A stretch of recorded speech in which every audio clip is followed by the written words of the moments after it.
Speaker, the Prime Minister of the State of Israel.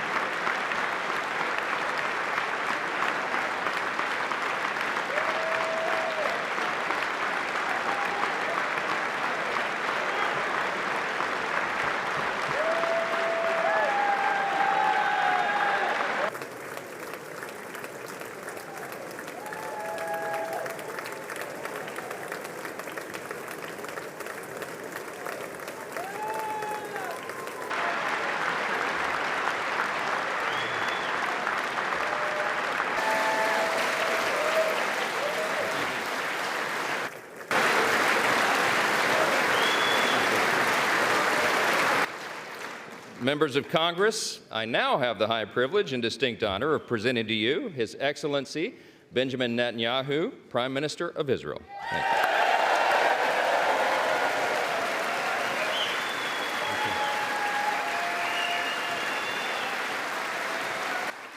you. We meet today at a crossroads of history. Our world is in upheaval. In the Middle East, Iran's axis of terror confronts America, Israel, and our Arab friends.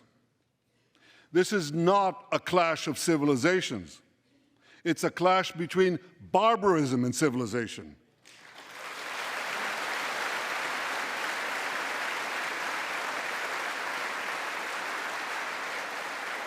It's a clash between those who glorify death and those who sanctify life.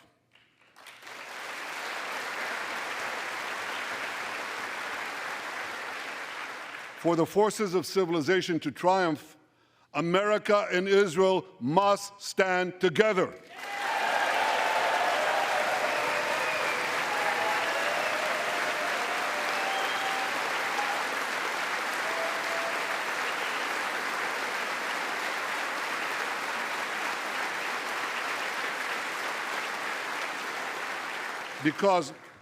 Because when we stand together, something very simple happens.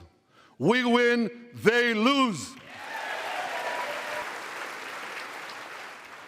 One of those freed hostages, Noor Gamani, is here in the gallery, sitting near my wife, Sarah. On the morning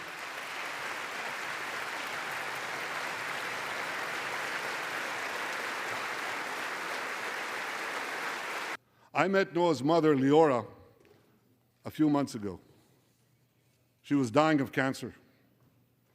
She said to me, "Prime Minister, I have one final wish. I wish to hug my daughter Noah one last time before I die." 2 months ago, I authorized a breathtaking commando rescue operation. Our special forces, including a heroic officer named Arnon Zmora, who fell in this battle, rescued Noah and 3 other hostages.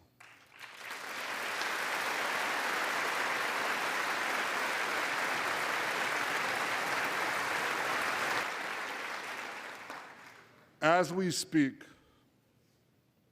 we're actively engaged in intensive efforts to secure their release, and I'm confident that these efforts can succeed. Some of them are taking place right now. Hamas captivity with 2 other Israelis, and tragically they were killed.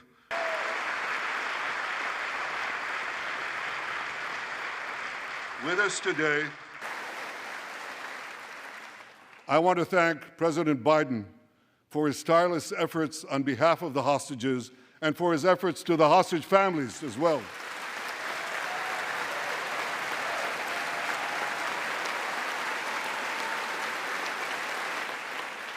I thank President Biden for his heartfelt support for Israel after the savage attack on October 7th. He rightly called Hamas sheer evil. He dispatched 2 aircraft carriers to the Middle East to deter a wider war. And he came to Israel to stand with us during our darkest hour, a visit that will never be forgotten.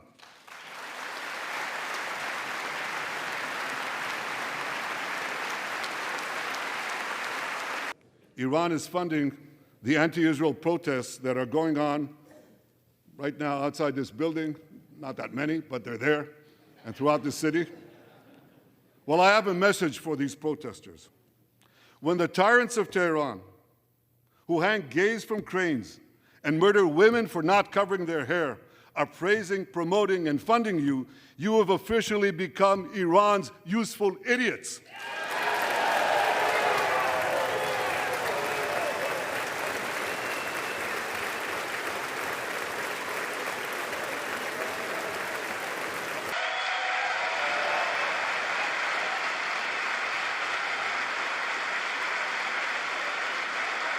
Proclaiming gays for Gaza.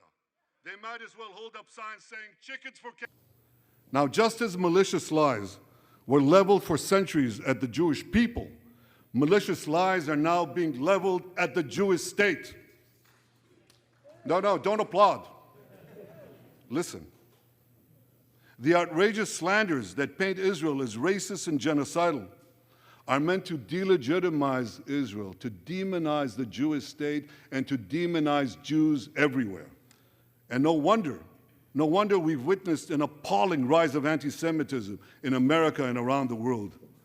My friends, whenever and wherever we see the scourge of anti-Semitism, we must unequivocally condemn it and resolutely fight it, without exception.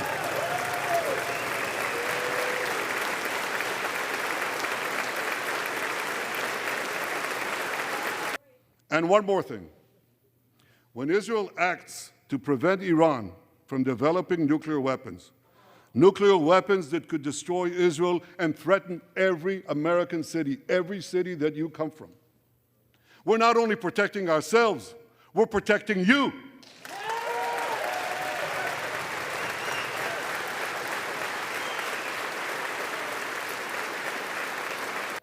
Another part of that axis, Hezbollah, attacked Israel on October 8th, a day after the Hamas attack. It has launched thousands of missiles and drones against us. 80,000 of our citizens in northern Israel evacuated their homes, becoming effectively refugees in their own land. We are committed to returning them home. We prefer to achieve this diplomatically. But let me be clear. Israel will do whatever it must do to restore security to our northern border and return our people safely to their homes.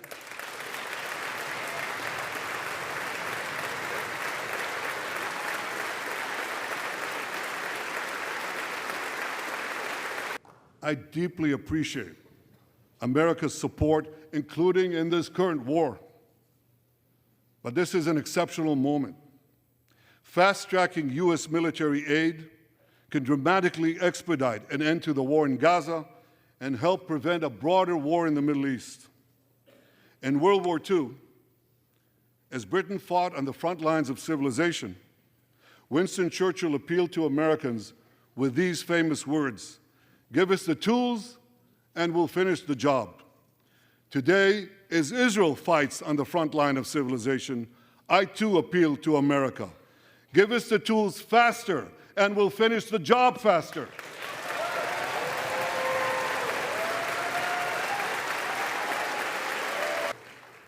The day after we defeat Hamas, a new Gaza can emerge. My vision for that day is of a demilitarized and de-radicalized Gaza. Israel does not seek to resettle Gaza, but for the foreseeable future, we must retain overriding security control there to prevent the resurgence of terror, to ensure that Gaza never again poses a threat to Israel.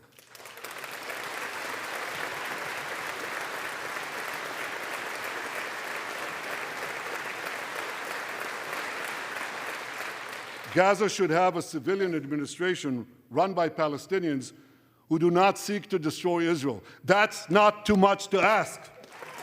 It's a fundamental thing.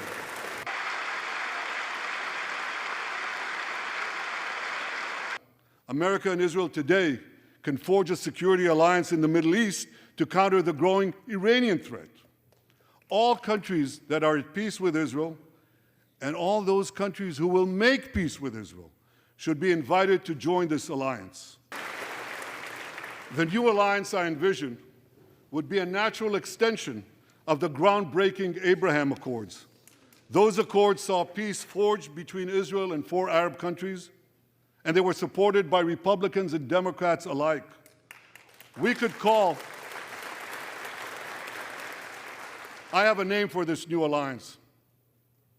I think we should call it the Abraham Alliance.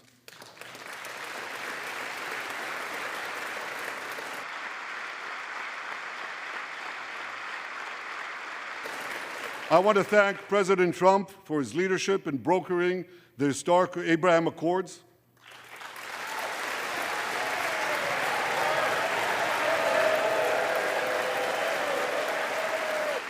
I also want to thank President Trump for all the things he did for Israel, from recognizing Israel's sovereignty over the Golan Heights, to confronting Iran's aggression, to recognizing Jerusalem as our capital and moving the American embassy there.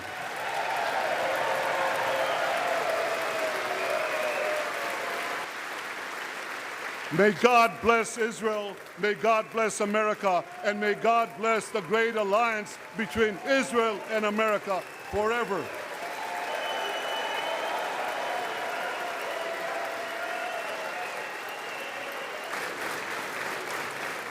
Thank you.